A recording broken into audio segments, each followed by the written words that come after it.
Today's Tango word that drives Miles into apoplectic response every time he has to say it, hear it, or read it.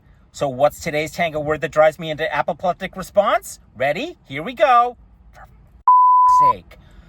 Ugh. Connection. Ugh.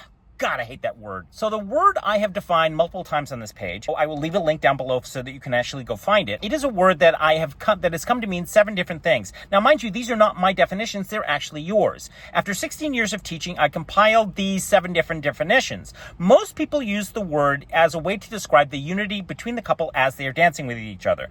Here's a really simple idea. Use unity while I'm dancing with somebody. Why could I possibly get all bent out of shape over the usage of this word? Here's why. Because of those 7 definitions, 6 of them comprise one specific idea, and that's this.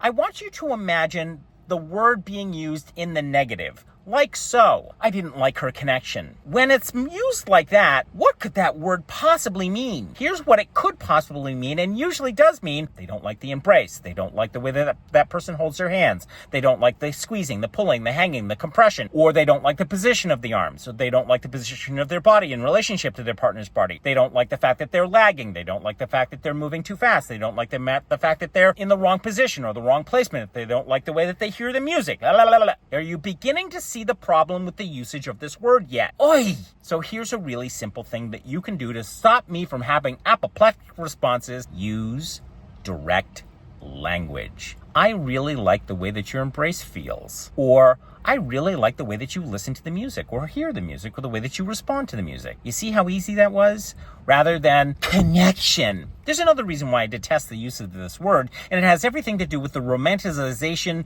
of the dance. Stop using the word, please, for the love of God. It's my page, my group, and I would prefer not to have an apoplectic response every single time that I read your comments where they contain the usage of that word. Thanks a bunch for listening. I enjoy your patronage. Have a lovely day.